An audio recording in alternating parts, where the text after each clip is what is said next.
you are following us for the first time, my name is Hagie Drammeh with the Legend Show. And thank you so much for making it a day to join us on this important show. Today we take you to Kotu and bring you the story of a former Gambian footballer, coach, sport minister, Alh Mass Axi Gai, a renowned name in the sports industry in this country. Without much ado, when you sit with legends, you don't do the talking. You allow the legends to do the talking. And along the way, you equip yourself and also the generation. Thank you so very much, Honorable, for granting me this important time and this important interview. And remember, Honorable Gai is a former Gambian fisheries, religious, like I said earlier, and sport minister. He was appointed Gambian ambassador to Ethiopia in 2015, a seasoned diplomat in such a unique quality of a gentleman. But first, like the saying goes, we'll hear from it first, but I have to do justice to somebody that has contributed in this show, the NS fashion designer. Look at how I look today. He knows I'm going to meet a legend, somebody who I've seen yesterday, today, and we pray he's going to see tomorrow as well. So that is how we are dressed. But don't forget to visit his tailoring shop at the Bundun Maternal Hospital, formerly known as Jammeh Foundation. He's called Tinker Brain. You want to be dressed like how Hagie Drammeh looked like today on this show, or better than this, why not, take a stroll to Bundun and meet Tinker Brain. He will do something for you just like this. So we appreciate this, Tinker, and we continue to celebrate you as a Gambian. Like I said, this is a Gambian platform, so we are happy to promote any Gambian made in the Gambia. So this is made in Gambia. Thank you so very much. I know my viewers will know that I look gentle today. Honorable, thank you so very much for joining us. You're most welcome, Haji. We always said meet the legend, and Alh Mass Axi Gai is a name that is well known in Gambian sports, not only sports, but also a part of the people who have contributed tremendously to see this country moving. You work in the diplomatic services, you serve as a state minister, you serve as a coach for Adonis when we were not even in this world, and you also play for Gambia 11, and you also coach a national team. But first, who is Alh Mass Axi Gai? Your birthplace, your school, and thereafter? I am very young at the time, Banjulian. You know very well at the time, our sport was wrestling and football. And I chose the latter. I was in football from school and wanted to continue when I left school after playing school football. So then I had to register in the Gambia Football Association's league. There you will start from the nursery of second division from each first division club. And my club was White Phantoms, and its second division was Commerce Football Club. That's where I started my Football Federation career. And I played for almost a couple of seasons and was promoted. That was the way of promoting players. You're starting from second division, go upward. I was promoted to join the first team. That was arranged at the time. I was still a reserve until the end of the period of arrange when we were to be the Adonis Football Club. That's where I pick up my football serious career. When I was a halfback, right, moving, and a special coach spotted me and said, why not be a central defender than being a halfback? Because you are tall, you are agile. You are better off to maneuver your way in the middle of the field rather than on the side of the field. So I was transformed from halfback to a fullback. Wow. That's where I ended my career, of course. As a fullback? As a fullback, and I was spotted, and I remember late Alhaji Usseru spotted me, and then the late Babu Sous and the late Ablai Goms were the assistant trainers to late Eku Forbes.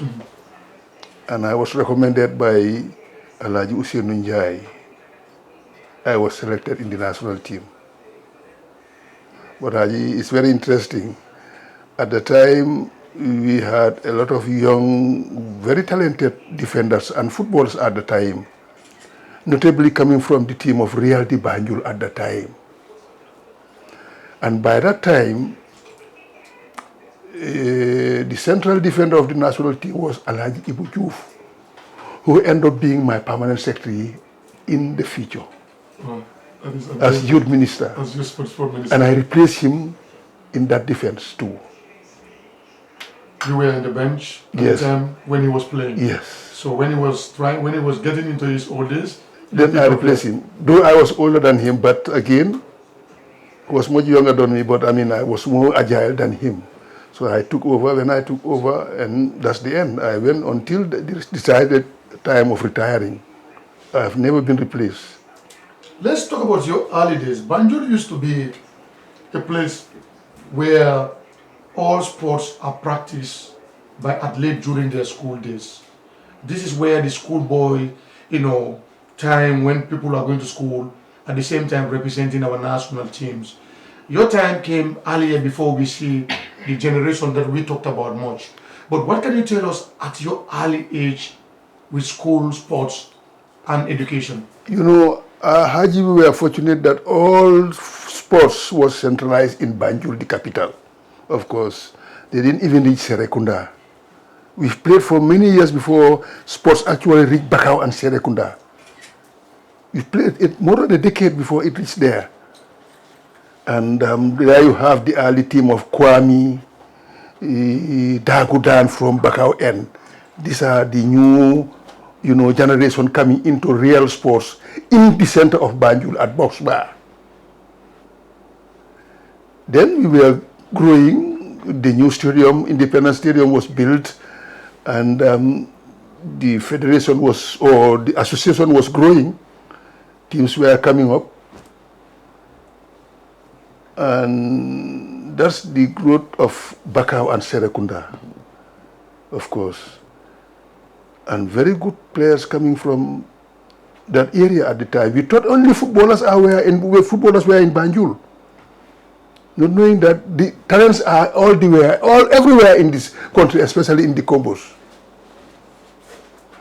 And time tells us that, the future generation of football is going towards that end. It's leaving the city going towards that end. Look at the national team. It was all occupied by Banjulians. Even those who were playing better football at the time, being in the national team, were Banjulians who immediately migrated to the Combos, but they're still Banjulians. But now, look at the national team. If you are in Banjul, you don't know the footballers. 89% of the players are from the rural area. Yes. But one thing that stood out during your time is education and sports. And you go through many of these legends in this country that are renowned. Most of them rose to ranks, not only in sports, but also in other sectors of this country. At the time you were, in love with football and sports in particular, but how were your parents concerned about your education? You see, Haji, let me tell you one thing. In our days, we were so fortunate that, the training pattern that was, made to all families have been just stabilized the same. We were not much in Banjul. But again, the training pattern was so tailored that you will wake up in the morning and go to Dara. You will come back, dress and go to school. You will come back, go to complete your Dara. Mm-hmm. If it's weekend, when you leave Dara early, you go 30 period to go and play football or street football. You see, it doesn't stop us from going to school, doesn't stop us going to our Dara. Because we on Ndongo Banjul, you see, when they said Ndongo Banjul, it's the quite unique one. And Ndongo is a clean person. Comparing to how we Because at the time, yes, when you go out of, if you are what the French say delinquent, if you are a bad guy in society, you have a special name. You will pass the why you? Then you are above the threshold, yes. The wayu. Yeah. But Dindongo will go to Dara, Dindongo will go to school, he will play his football or his athlete or anything. How was Banjul look like during your early days in terms of, the leadership in football administration? Of course it was good because it was all voluntary and passion. Unlike today, we were in football for our own passion. And people who takes over on top level, like the Usain Njais, the Fiscos, may God forgive them. Yeah. Were people very much, I mean, how will I say it? I mean, they were so passionate in football. Those were the people who were giving putting their money. Yes. But now, the money is coming. We'll talk about now because we need to have. For us, we came early. We need to know your intake about Gambian football present, but we still want to stay with the early days of Gambian football. Of course. And you did not only play football per se, but you also went further to encourage many young stars of this country involving in sports. You were part of the people who set up Gambia Ports Authority. But before we get into the Ports Authority, you mentioned a first division club, a second division club that were promoted during your early days. Can you give us a detailed explanation about the setup of football management at that level? Okay, the setup of football management was much easier than as it is today, because then you were not promoted from from point level. Yeah. At the end of the season, the lowest point team by 1 or 2 will go down in second division or third or fourth. That's where the promotion is going. Yeah. Now here we have our nurseries directly, because every first division club has a second division club. And at the time, if you can produce at any time 7 first division players, you will be registered as a first division club. So that is the way you come yes, to first. That's how we come to first. So it has to come through merits. Yes, I mean you have to have the people. You have to have qualified people to it for you to be accepted. Like when we want to build up the Arans Football Club, there was a breakaway from Augustinians, from White Phantoms, from Black Diamonds, from Augustinians to build up Arans. Breakaway of Salif Ndur from White Phantoms, breakaway from Dowu Jona from White Phantoms, etc. Breakaway of Max Njai from Black Diamonds.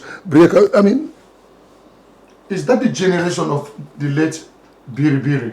No, that was earlier than Biri. That was Biri came after that generation. Yes, immediately. After the generation. In fact, not after the generation, but by the end of that generation, Biri appeared. We all appeared together. We all all started the same time in second division. He was much younger because I'm 2 years older than Biri. And that is why, when I told the late President Jammeh that he knows me as a playmate of Biri, but when I told him that I was one his coach, he said, "No, how can you coach him?" Okay. Yeah, that surprised many as well, because others will say you took up a leadership in the team when you were, at that time, some of your age mates, even if you're older than them, it is not more than 5. How did that happen? You see, I quickly wanted to give chance to the young ones. I was left with a couple of years to play football. Then it happens that the Gambia Ports Authority was set up by the thinking of Captain Sala, using me and Gabi Sose to create a team. Then I was at White Phantoms. I took 5 of my team into the ports and hustled for the rest. That set up the Ports Authority. And I become the captain of the team. I played 1 season and retired. Take off the bench from that end. Then Biri was still playing professional football. when I was a coach. Leaving football, being a coach, he was still playing. Football. Coming home, playing still. For the Gambia 11. For the Gambia 11 and a club, Walidan. At that time, I was a coach. It happens that when that time the Guinean ambassador came to present his credentials, when we had this diplomatic relation, he offered us a scholarship, yes, to go to Germany. Then M.I. Jallo, late M.I. Jallo, was in White Phantoms. I left him in White Phantoms and go to the ports. So we were at par, and we were friends going together. Yes. But now we've separated teams. Yeah. And it happens that he was being groomed to become the national coach of the country, Gambia 11 at the time. By the time this scholarship was coming, he ascended to the post. But again, post office, then he was at the Gambia Postal Services as accountant. They didn't allow him to go for this course in Germany. Because I was the second person identified, I was giving the scholarship to go to Germany. So I'm the first certificated coach of football in Gambia. Wow. And that is from Germany, not from the German High School of Sports. I did my coaching course there with the late Suleiman of Guinea, the Condes of etc. We were the students of coaching. So immediately you returned back, the national team was given to you? I was given the second team and assistant to Kaba. Wow. I was the assistant coach of the senior national team, then responsible for the junior team, where you have the cream of the young generation of footballers. And respect was the order of the day. Of course. It doesn't matter where you look at the age, 2 years difference between you and Billy. Yes. But Billy has because this happened when we were sitting, Yajame was pulling out and say, boy Nopil, I used to tell you to go to bed at night. He said, hey, actually come. What do you mean? I said, I was his coach. How can you coach him? I said, later I'll tell you, sir. He said, that's how I become the coach of Billy, because then Billy was still playing for the national team. And I was the assistant coach of the national team. What were your memorable moments during your that time of, leading the national team at that age? Looking at the fact that there were people around you that you play with, and now you are directing them in the field. You know what is interesting most is, and I always remember the incident. As soon as I came from Germany, given the junior team, I was invited to play a national match in Kaolack. Then the Peter Proms, the Lewis Stops, the Sandong, Lee Srimbai was the first goalkeeper, Sang was the second goalkeeper, etc., etc. The young cream of these people. I took them to Kaolack and won that game. I was so excited in those days, having given a new job and you've seen progress coming. I went and win that trophy in Kaolack with these boys. I remember. You can't talk about veterans' life in an hour because they have a lot of things that they need to offer.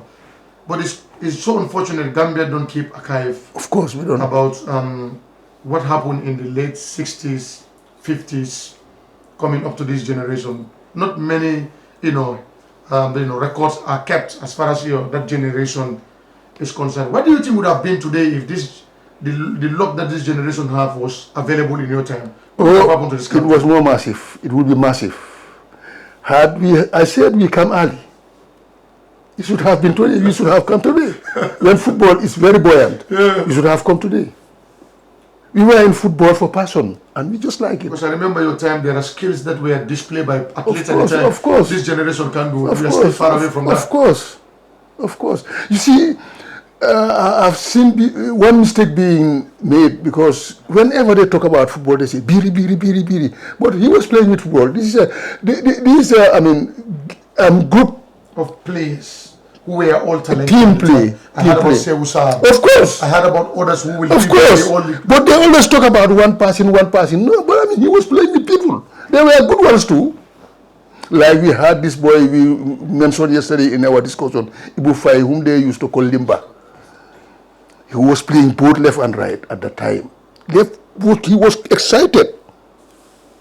And the friendly international match between Gambia and Guinea, oh, he dribbled the halfback captain of the Guinean team for the first time. They dropped him in that match. In that man's season, he's the captain of the team because the man cannot hold him. When he comes to the right, it goes to the left. That's how, you see, that boy was a wizard. Because veteran Chernobara used to tell me this in a discussion. That This Ndaunjai yes. was a terrible. What they call them, shooter. Then we said our centre forward. He was very good at it. Ndaunjai, and but there are many other good pro footballers, you know. Piri was just exceptional, but at this, you had average players at the time too.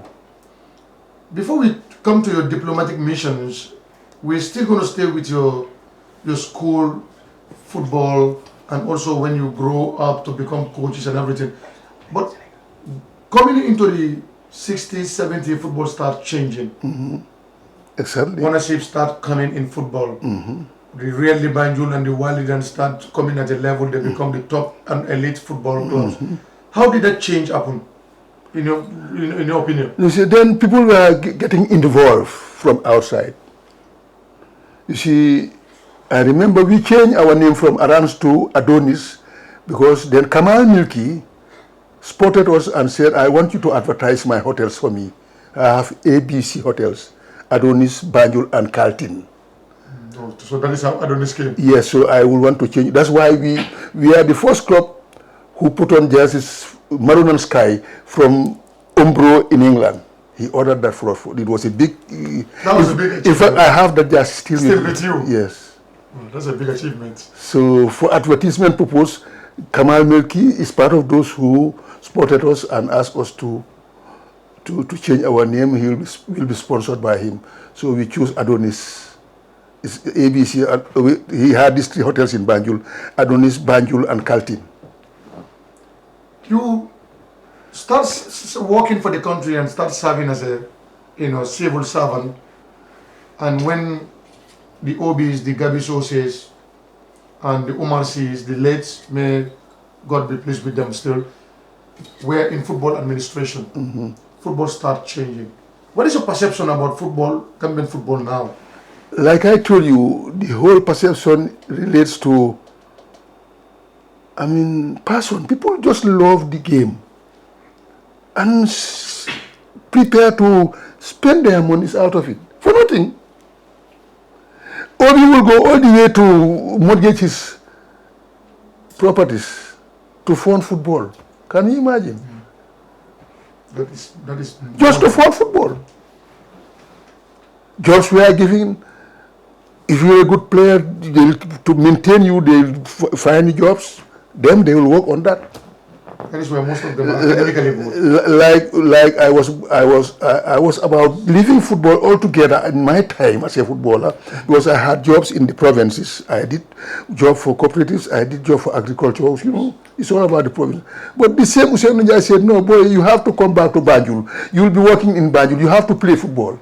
So they arranged with late Ali Mboj and others to take me to the Gambia personally. That's where I find myself in the ports.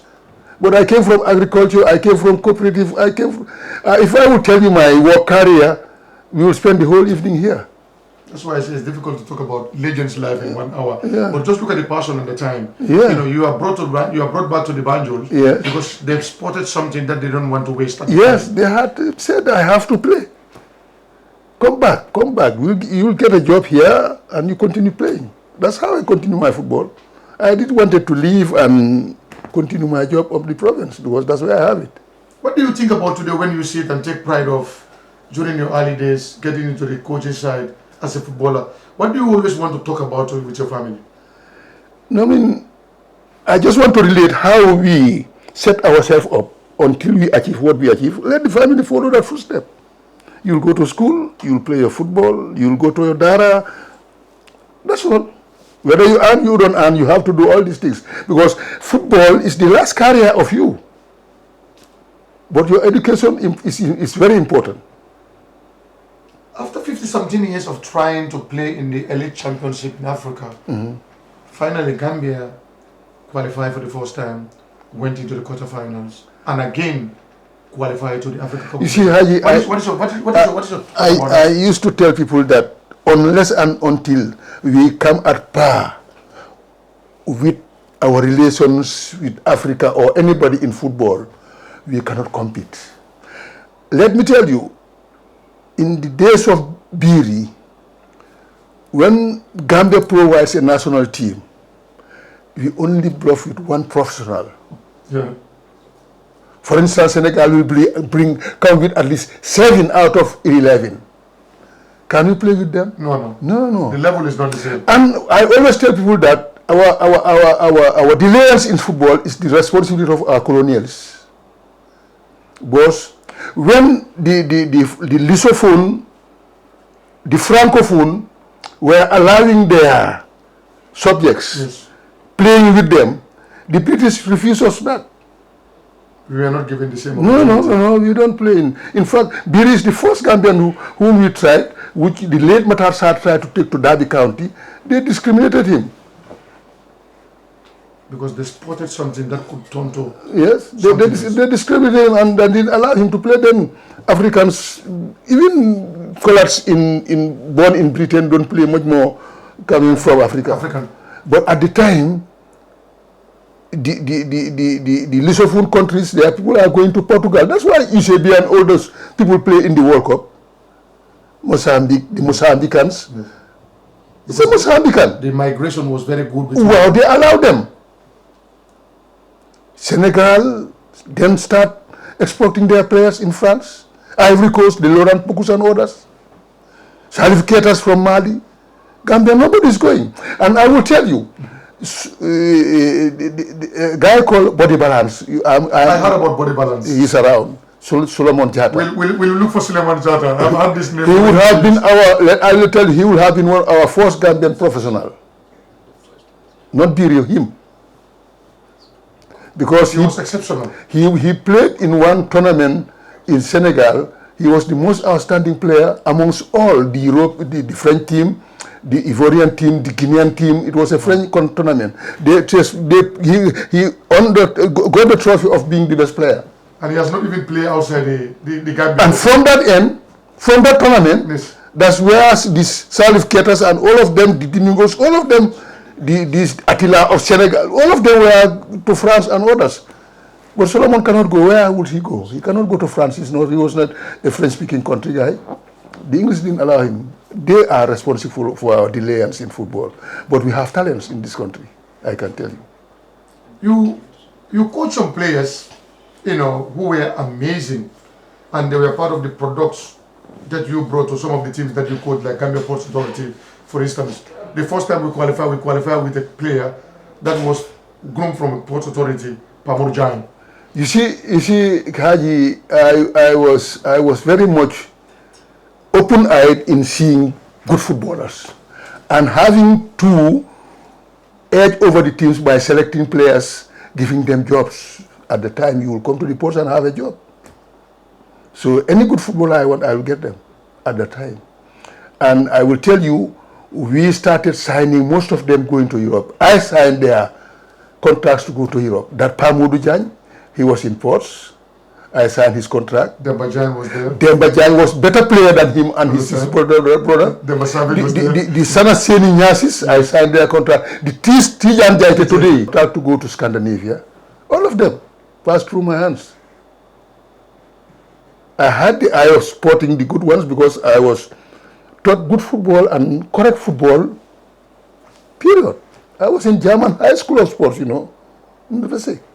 So then what is your take about the current administration of sport development in this country? You see, I will call it, I will call it very self-centered, because I was expecting that they will open up and allow like what Senegal is doing. They are taking their veterans and all those injecting in the sort of areas of developing their sports, both in basket, in football, but it's not happening in Gambia. The GFF said they've opened No.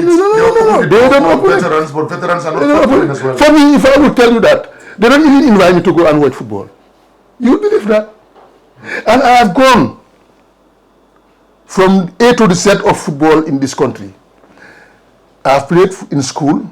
I've played in Division 2, I've played in First Division, I've played in the national team, I have coached him, I have been the second president of the National Federation, become the highest person sitting, talking country sports as Minister of Youth and Sports.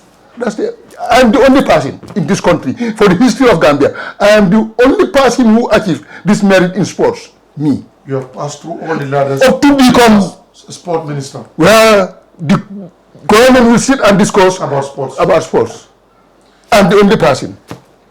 Because now many don't see the legends intervention in this recent development. Thought that is this executive that has, worked for this merit that the Gambia is. No. People were built long before. Football is not behind the corner. It's a process. It's growing like anything. It's a growth.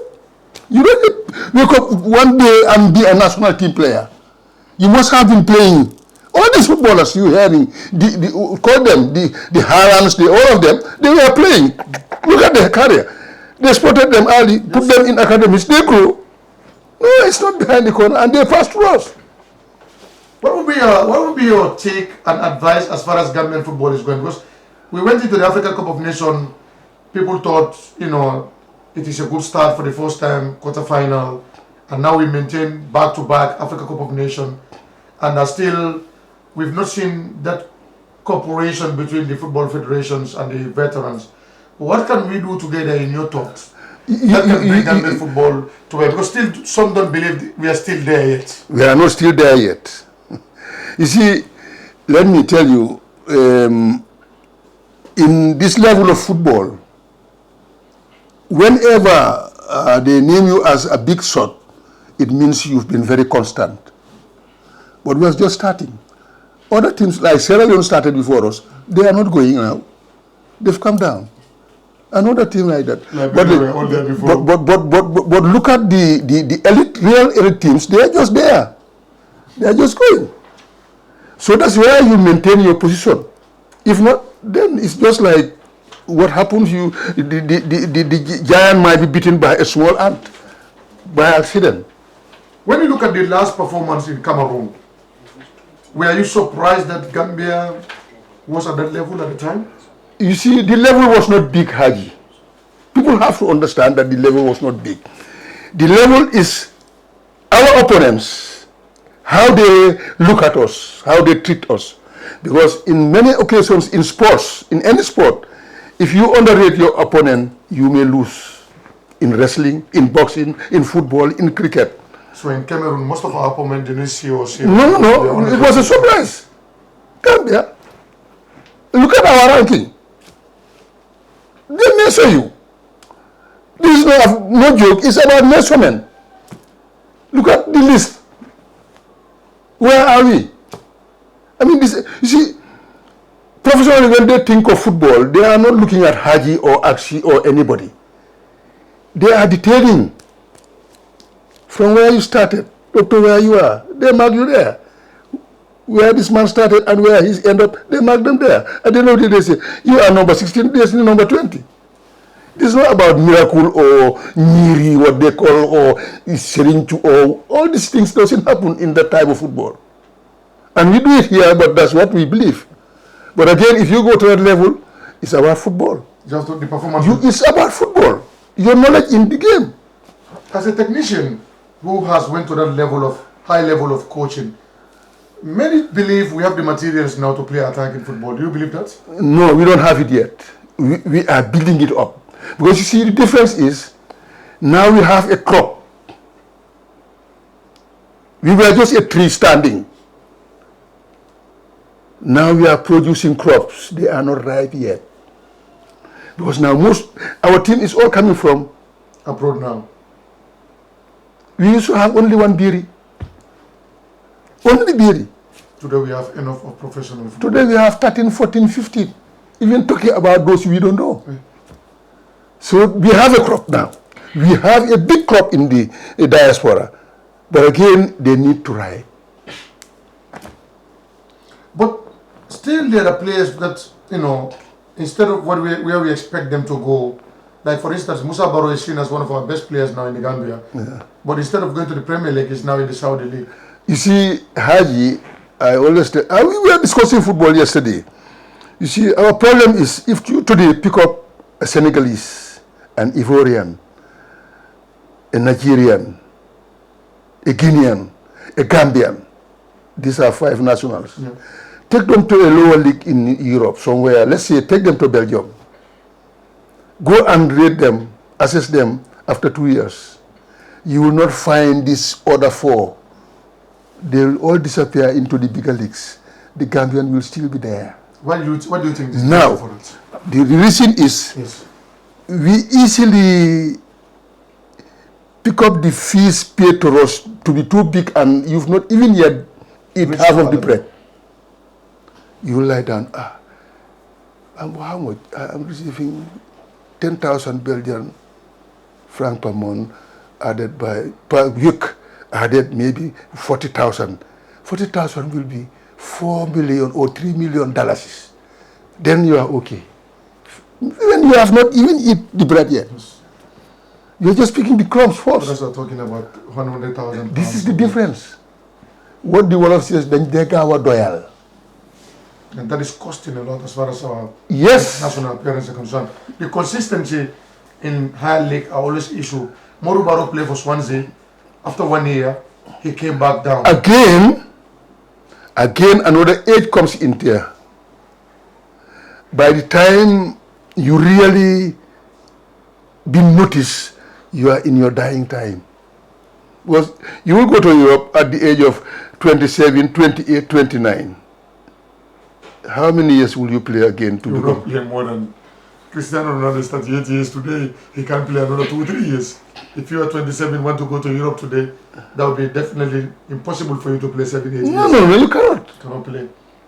You see, we took the national junior under 17, as usual, to Peru. We played like with this boy of Mexico. What's the name? Santos. Dos Santos. Okay. Dos Santos. He went to Barcelona. But I will tell you, Dos Santos was under 17 at the time. When our players were 23, 24, 25, 26. I was the coach. I know about that. By the time they were dying, this man was coming up. I'll just give you an example for that. With Marcelo and the World Of course, because they were 17. That was their age. So should we consider how we... Of course. Outside now? That is why when I was youth minister, when Jammeh calls me and say, what type of development do you want in your football? I said, I want a very young developmental coach. I want to raise this country from that depth. Let's get the real age. Because I was involved in the overage system. You know what I mean? Yes. And I see why it was difficult for us to go ahead. So I started, then I managed to get Rubinacci from Italy. But people were not happy. The radio was talking, no, Minister, we want a professional coach. I said, look, I want to develop football. We will keep our national team, but let's keep them. All the teams of Africa were planning in that level, fixing real 17s. And I told them, if you don't do it, in the next few years, we may pay the price, I don't know what. Unfortunately, the MRI came in. And we paid a huge price. And I didn't know it was coming. Most of our players were eliminated. I didn't know them. I called them in my office as minister and tell them. Then Jammeh Bojang was the secretary general. He wrote back to me and said, no, you were in this place, we have to continue what you are doing. A very rude letter. He had to apologize at the end of the day because I said, I'm not accepting this your letter. As a Minister of State, no. Or I will report to the President. He will try it. When I was trying to develop football from the grassroots, that was our main cause to do. But they refused it, then the Federation, because I came from them as the second Vice President. They cannot muster me being the man apex there telling them what to do. Exactly. Because I was experienced, because I was responsible for both national and local competition as second Vice President of the Federation. I took all the teams to South Africa, to Congo, to Peru, to Canada. I was responsible for them.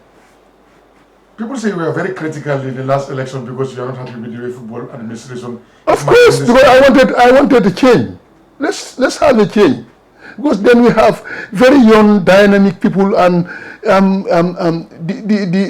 the prepared document for the running of football. When I read it, I say, no, these boys are good. But again, others argue to say that Lamin Kababadio has been successful as the only president to qualify the Gambian team. Does that mean that you are successful because the team has qualified? That is what, Let us look at the nitty-gritties of football in the country. It is not only to develop the team going to the CAF or what. That's not the end of the story. What about the World Cup? Has it ended there? No, we have not gone there yet. So if you come and take us to the World Cup, you are the best. Should we put Kawas one down? No, my friend. That's not the way to assess football. Because Gambia has gone to... When they are coming, where was these boys? Were they sleeping? No. Were they sleeping? They are in the hands of people. And the development of this world goes through the hands of people in succession. It's not overnight. This thing is not overnight. It's been long coming with people until it finds themselves in their hands. Let them say they are the lucky ones, but they are not the best ones. The people who created the crop, who planted the crop for it to grow. What is your concern about the management of football now in this country? No, the open up. I'm just talking about being, close up. Is our problem. They need to allow people to give. Of course, and give their of inputs. course. Are you ready in any time? Of course. To give. It's in our blood. We are doing it without nothing. We are not looking for anything. Me, I played football. The only thing until I leave football, the football jersey that was supplied to me, I'll buy my boots. Meaning that your parents were very supportive during. Of course. Because at the time, we were lucky. We have parental control. Don't go. Come. Yeah. We are endowed with that. We cannot even fix that in our own kids. We had that problem because of the system now we are living on. The kids are more knowledgeable than us. You watched the Gambia, previous game and the last game for the Africa Cup of Nations qualifiers. Yes, you see, I was not discouraged. You talk to my young son, he will tell you, when we were 2 down, I said, following the trend Gambia is playing, the boys wake up at the end of every game. We almost lose to Sudan. Oh, yeah. All our games, yes. 70-80% of our games, we won it in the last quarter. 20 minutes. The last quarter of the. That's where I was focusing. And eventually that's what happened. And all we need was to win or a draw. Yeah. The most. Then we have a draw. See, everybody go on. I'm not. Look, you see it from I've been watching this team, how they play. Where it's by luck also, but that's their style. Do you believe the coach should be still given time to work with this team? Of course, I believe it, but again, it's not good always to have a coach season by season in the club, even winning. You have to change the contents of the team with different head of teams. They're doing it in Europe. Why shouldn't we do it? You have to move on. Are Gambians ready to take over? You see, Pol Pot came in Gambia at the time we didn't have the crop. The crop was not right.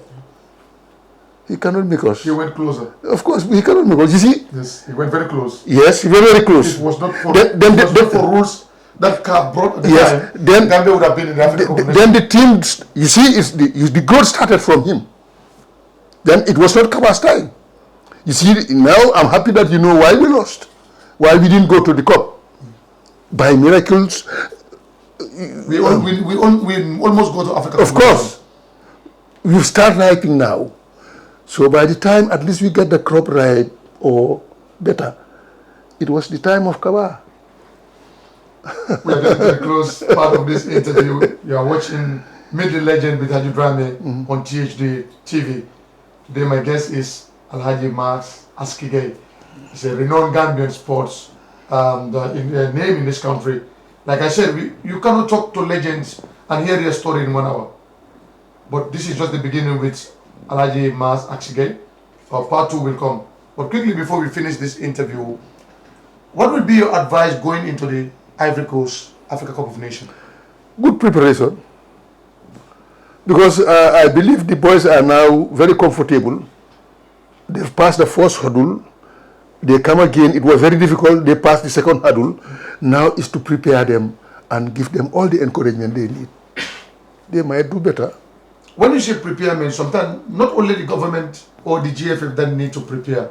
So if you have to give advice with the knowledge that you have in football administration from the grassroots going into a major competition, who should come together to prepare this team? Have you ever had a European team talking about bonuses and paid this, paid that to them? Have you had them it's ever? Very rare to have you don't hear them. You don't hear them. We, our people, eat the money is going to the footballers.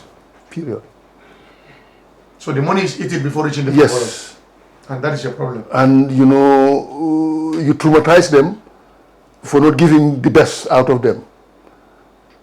Because what Wolof says there, linga si linga neka dang ci wara am dara. Legi sax prepare lan ding ci wara am.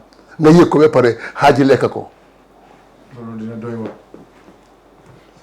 Boy, suñ African problem. That's our problem in Africa. We are the only people having that problem. Bonuses of footballers is not complete. The travel pattern of players are not properly done. The accommodation is not done. The bonuses are not paid, etc. And nowadays, all these fees are prepared for you from the main organizers. If you are a qualified team, they'll give you an amount for this, all these sort of things. You do an additional out of it. But instead of doing the additional, they'll take what little they give them. That's our problem. Let's face it, that's our problem. You'll always hear Ivory Coast footballers are in strike. They don't. I mean, it goes on. You see, Senegal has, graduated. They've graduated from that. Senegal properly prepared their national team. Can we learn from Senegal? We should learn from them, which we didn't do. Of course we should. Their football has changed recently. They have won all the African championships. Because they've been following the process of what is the sort of shortage, they fill it up. What's short in the bucket, they fill water. What's short in this bucket, they fill water. Until they reach the brim. And now they are one of the top African teams. Of course, why not? They just qualify now. You see how consistent. Yeah. Whether they win the trophy or not, they are just passing the hurdle easily. And let me tell you, their problem now is Algeria. Algeria is becoming an issue for them? Yes, that is why they called them a couple of weeks ago to have a test match with them, trying to see why are these people winning us. You see, these are the things, the grievance, these are all ingredients part of football. The coach will look, Haji always beats me, why? So let's go. Haji, come tomorrow, we share the part of the cake and see who eats well. They get Algeria. They won them again. They are still. They might go for a return game again. It is a tough game. Before they go, because all they know they are going to the competition together, yeah. And maybe they might be in the same group again. So that is it. These are all the part of the planning. Well, that's why I say it's very important to get the legend. We are 10 minutes away before going, but we must talk about the other part of Axi Gai. That is the diplomatic part of you. You've been successful in sports administration, in sport days. You serve as Gambian ambassador to different countries, and you still look the young guy they used to know before. Others will not look at you today and say they expect you to be in this. How do you still keep going? You see, Haji, I don't want to what they call blowing your own trumpet, but this is real. You see, for me, it's about trying to be very practical in anything that you do. It is not about education, it is not about physics, it is not about anything. It's about knowing what the weakness is and you try to solve it at any given time. Maybe I don't know, but I was endowed with solving problems. How has football management helped you in the diplomatic corps? It helps me very great deal because I was a teacher, of course, as a coach. I am a teacher. I taught people. I have psychology. I have everything. I have where the weakness is and look at the writing, whether this word is hard or not, is soft. I have to test it first when I came in. It's a hard wall, so it doesn't need extra plaster. Just small. We need a lot of plaster out of it. This is my thinking. I was in Bissau. We had, an agreement, the two embassies or the two governments, that, Bissau will serve us as we will serve them in Banjul. For instance, they will give us an embassy, etc., and resident. We will do the same, proceed the same. When I went to Bissau, I found out that we are renting a small house like this. Even the office of the ambassador, this room was bigger than it was 3 meters by 3 meters. I said no. I did talk to the foreign minister, tell him that I want to see him. When I went, I said, look, our living is different from where you're living in Banjul. You have a big office and big residence. You cannot live in this, I cannot work in this office. And I'm giving you notice. By the end of April, that is the 3rd month, before our payment, I am going to vacate and sit down at home. Whenever you give us a good office, I will work. Then our government will take chance for that. Few weeks later, he called me. I went to say, okay, you better go and search for a better place for your office. I went and chose the office of the Minister of Sports. I said, it's at the junction where all the embassies are. So your ministry cannot be here, and embassy should be here. That's why I choose this place. They had to move the office. Of the sport ministry. Of course, and give it to me. I changed the office myself. I said, then I would need where our resident is not fit for a diplomat. We have to come to the city for safety because we cannot go to that bush there. They changed my resident again, right 200 meters from the office, right in the center of Bissau. Wow. I changed the resident, I changed the office. That was a good diplomatic accomplishment. I found that there was a law that they've built up that all embassies should be exclusive or all inclusive. So we are given a plot of land of 100 by 100 meters. Fortunately, the former ambassador Charno Bara Toure fenced it and leave it like that. When I visited that place, I said, we are going to move our chancery here. Let's start building the chancery. When I was leaving Bissau, the chancery was almost 3/4 way finished. I came to Dakar from Bissau. The Gambian embassy was in Rue de Chong, in the center of Dakar, that commercial area. And I heard that Jammeh said he will never come to that place whenever he comes to Senegal because that place is too tight. Yes. Fortunately, there was a time a circle was written to all of us that they are advising us to vacate and go outside. All the embassies is more security and safe. Yes. So I took come back to the office here in the Foreign Affairs. I say, we want to move. I say, of course now let me give them the economical detail. I say, look, it's a two-story building we own. We are having 45 million per year for rentage. And if we move, if we rent up, we'll have 75 million. Now, if we go to a post area there, we are paying 15 million. Foreign Affairs accepted it, and we move. Where Barros swear in, I created that office. Wow. Coming next, the resident is old. We've been there all our lives. I said they have to change it. Okay. We move from Tonga to where all the embassies there again. I changed the residence again. I changed the office again. I went to Addis the following year. Of course, the past ambassadors did well because we were giving that same, not as big as that, but a sizable 50 by 50 or something like that. But Dr. Omar Toure, who's now the chair, was the first ambassador. Yes. And he built up an office there. One part of it, the compound. He made a very good 2-story building, 3-story building. we come out of rentage and come into that office. When Omar finished, Sadio Jallow came in. He decided to order in to build quarters there for the embassy staff. That is the deputy, the chief of protocol, and the financial attaché.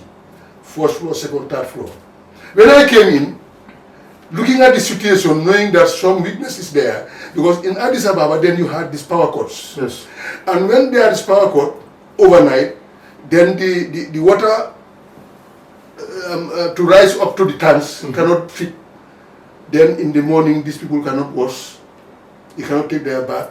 They will not have water for cooking. Wow. When I have everything in my own president as ambassador. Time was due when my official car was to be changed. But at the same time, when the finance minister came to visit us in Addis, Abdul Jaju, I told him I want this 140 kVA generator. Yeah. Because we need generator for constant power. Yeah. He said, but Excellence, you cannot get both at the moment. Yes. I said, look, I'll forsake the vehicle. I'll buy the generator. You sacrifice for yourself just for the purpose Yes, of I sacrifice my vehicle, continue my second vehicle, which is not bad. Of course, the age is on, yes, but it's still running. I sacrifice that and ask for the money and bought a generator. Go there to Addis now. They have 24 hours power. Wow, what a good way to end this interview. That's why I say it's a man of many things. Finally, your family. How do you cope with your family now? It has been busy moment for you all over your life. You see, I would thank my wife for that, because you see, somebody has to be there taking care of some of these misplaced things, either being misplaced by the wife, taken up by the husband, or misplaced by the husband, taken by the wife. And my wife took all these misplaced activities, taking care of my kids. And Haji, I'm very fair to tell you that, I mean, at the time, I was lucky to be able to pay for fees for my kids, and I took them all to high schools, international high schools. My kids all went to the Marina school at the time. People said, actually, oh, you, if I would send you, my man, I'm hard for hamni. Yen ko use the kota kene jabari def yenen yenen manam ko def suma domi. I will tell you one thing which I followed. You see, Haji, it's very important to take advice from elders at the time. When I went to visit my in-law when I was about to marry my wife, to see the dad, the late Ibn Jai, then Vice President of the Gambia, he told me, look, one thing I will tell you, don't waste your money into anything, but make sure best part of your money, put it in the education of your kids. Best part of your money. Even if you are not wearing good clothes, put that money into education into the education of your kids. Yes. That's what that old man told me at the time. Yes, that was almost 56 years ago. I was a very young man at 24, 25. You're not regretting that anymore? No way. Yielding the and I got married very early at 24. Wow. Today we are scared of getting married at 24, but they have told me the time I've just got to finish. 78, he'll be 78 next month. Look at him today. You know, and I recently I met a guy, I asked about Alh Mass Axi Gai. He told me he's older than me. I was like, no, sport can do good things on people. But this is, like I said, this is just the again, let me help you again. Yes. When my own age group friends we are running for second, third wife, two wives, I'm still marrying my one wife. That's what for 56 years. 56 years. You are 56 years today. Wow. We'll continue to pray. I never attempted to have a second wife. And a happy family is at home. Simple family.